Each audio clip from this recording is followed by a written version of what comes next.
Hello everyone, welcome to Carnivorous Plants Hub. Today I'm going to be bringing you a video that's going to be an update on these pings right here. These are Pinguicula Soil, and they're pretty cool. I really like them.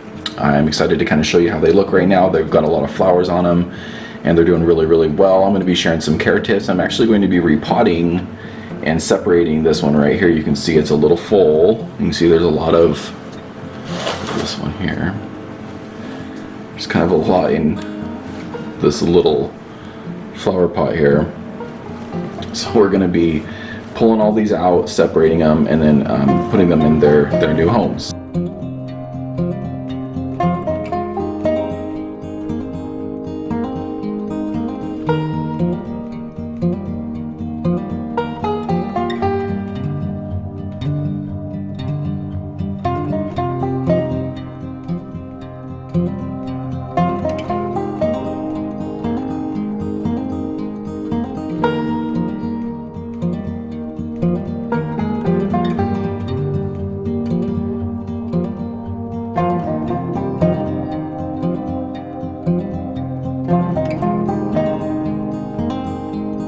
While I'm doing that, I'm going to be giving you guys lots of tips on how I take care of these, what works for me, how these are actually a really cool beginner carnivorous plant.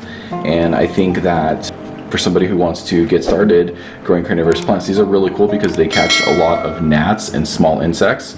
I don't have any right now on this. You can actually I have a video from a couple months ago when I had a little bit of a gnat problem. You can see that this was catching a ton of gnats. It's not right now, mostly because I just don't have any gnats. It's the middle of winter. There's no little small flies or gnats or anything flying around right now, so it's not eating a ton of bugs. But in the summertime when you have gnats, these things just do a really great job. And if you want to check out my video where I show them and as kind of how they work for gnat control, I'll put that in the description for you so you can check that out. But yeah, we're going to be going over all kinds of tips. I move this one aside here. I got this one over here too. That one's kind of the star, but this one is actually really cool.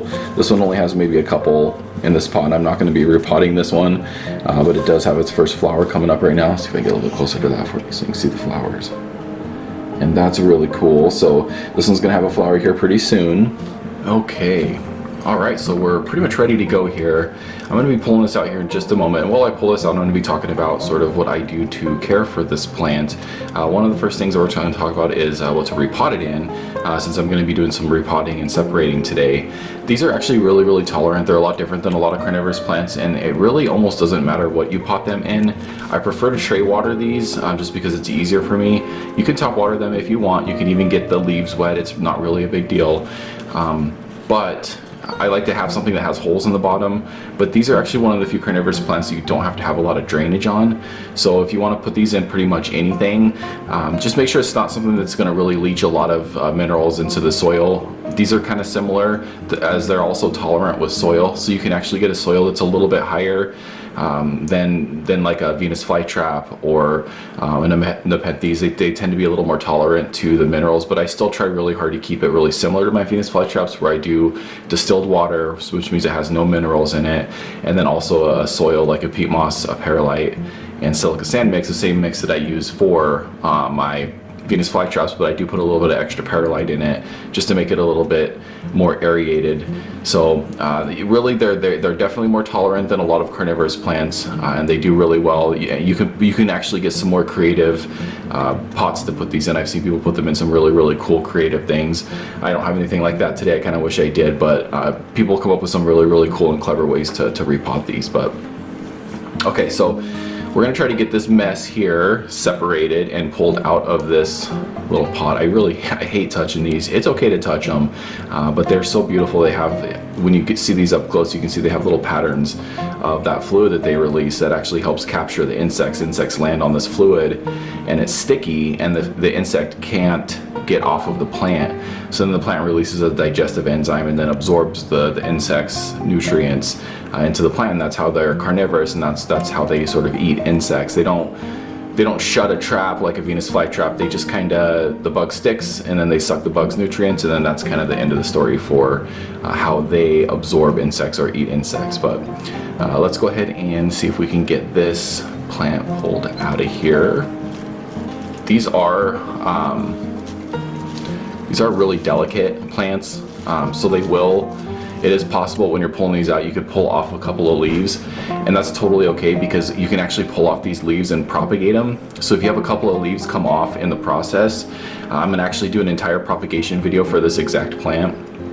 If you have leaves fall off, stick them in some, actually what I'm going to be doing is stick them on a wet paper towel, and then I'm going to be propagating. But make sure and check out the description because I'm going to be having a video coming right after I do this video showing you exactly what I do to propagate the leaf pullings from these. So if you have some leaves fall off, don't panic, save those leaves and we'll get them propagated so you can start some new plants.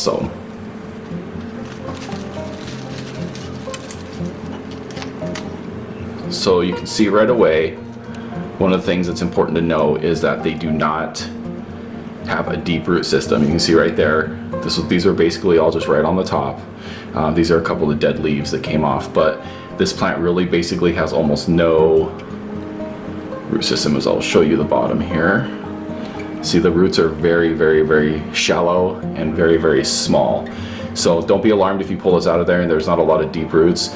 They have some roots that kind of just sit on the top and absorb the water. You'll probably be able to see some here when I start pulling this apart, but the way we're going to pull this apart is very carefully. You can see the flowers kind of help you also understand how many plants might be here, but you can kind of see where they all are kind of together. These older ones they'll typically just kind of pull right off. They're all dead, but now you can see some of the roots starting to show a little bit there. See how those just kind of pull right off. We'll clean this up to make sure that the plant has a lot of room to breathe. You can see there's a bunch of dead stuff here. Some of these bottom leaves, like this one here, you can just kind of pull those out. The ones that are turning kind of a white color, those are the ones that are probably going to be next to die. So, all right, so let's see if we can start separating these a little bit here.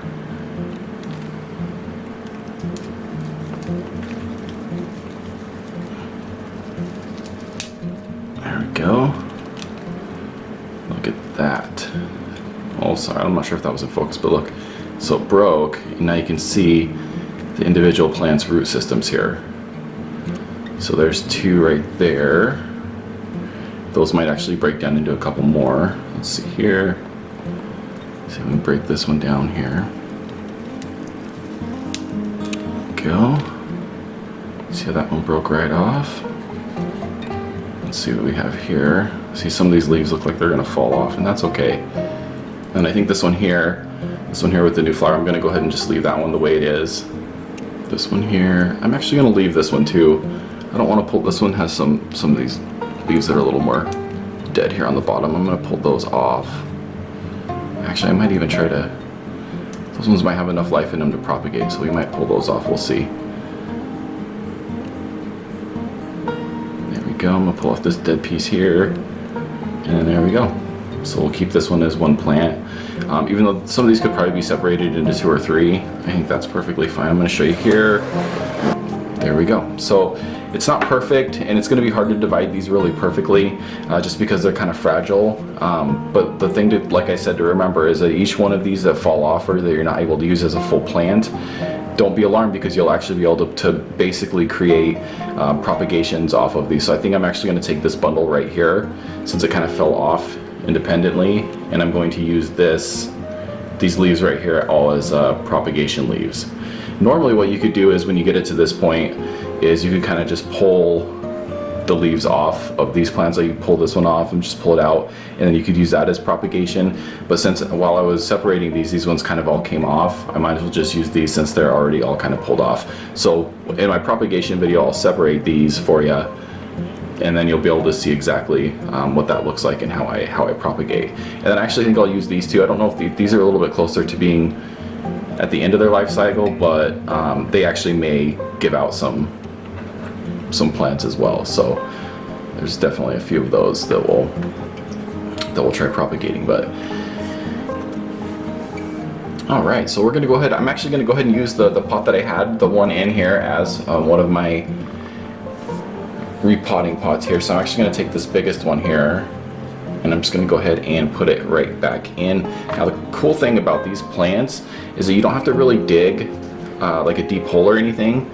You just gotta kind of get them back in here and make sure that those roots are in contact with the substrate, and they will actually start, the roots will dig in themselves and take off. You don't have to dig like a super deep hole. You can dig a little burrow out, especially if your soil was all the way to the top of the pot. If you want to dig it out just a little bit so that the plant sits down in there just a hair, that's totally fine. But with this one, since the dirt's already kind of down a little bit, I'm just going to go ahead and leave it sort of right there. And for my last two here, to separate this, I got some of my peat moss and perlite mix here. So I'm going to go ahead, since these pots are a little more full, I'm going to go ahead and kind of create just a little bit of a, not a hole, but like just a little dip right there so that I can set these in. And this one kind of broke off kind of weird. It kind of broke off more as a half. So we'll have to see how this one does. I think it'll be fine. It might just grow a little funky, but I'm gonna go ahead and put it right down here like that. And I'm going to go ahead and cover the little bit of roots right there. And there we go. So that one should be fine. And then this one here is a little bit larger.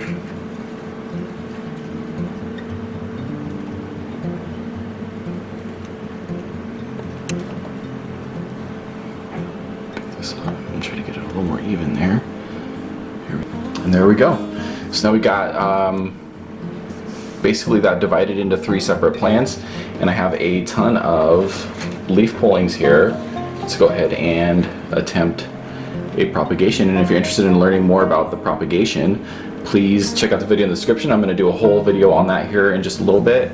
Also, one thing I didn't want to talk about is the light, because I know a lot of people are concerned about the lighting, and I haven't really talked about the lighting yet. One of the most incredible things about these is they grow really well in a windowsill. As a matter of fact, they go right in this room. It's just, they sit on the windowsill and they have acclimated and grow really nicely with just that amount of light. So it's a nice windowsill plant, which I know a lot of people are looking for. It's harder to have plants outside sometimes if you live in an apartment or an area where you don't have access to the outside. These are a great plant for that. Make sure if you want, sometimes they'll have better coloration if it has more light than just the windowsill light. So if you wanted to have like a grow light on them after the sun goes down for a few hours, sometimes what you'll do is you'll get more of a dark red coloration on some of these. These actually will turn a little bit darker, more of a reddish color, but since I only have them in a windowsill right now, I'm not giving them any supplemental lighting. They'll stay about this color, which is perfectly fine, because I think that these pink flowers are just such a beautiful contrast to that brilliant green. So I really like this color. If they did happen to get a little bit darker, that would be okay, but either way, I can appreciate them looking exactly like this. So yeah, so I think that's everything. If you guys have any questions about these plants, if you want to know how I grow them or what I do, or maybe something that I forgot to cover today, something that you have a question about, let me know in the comments, and I'd be happy to try to answer those questions for you.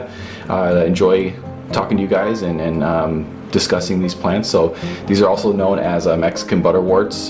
They're pretty affordable as a beginner plant, so I strongly recommend that if you're interested in carnivorous plants and you want something to maybe control some small flies or gnats, that these would be a great jumping off point. Thank you so much for being here. Make sure to subscribe to the channel, like this video, comment below. All that stuff really helps me out and I really appreciate it, and I really hope to catch you guys in my next video. Bye.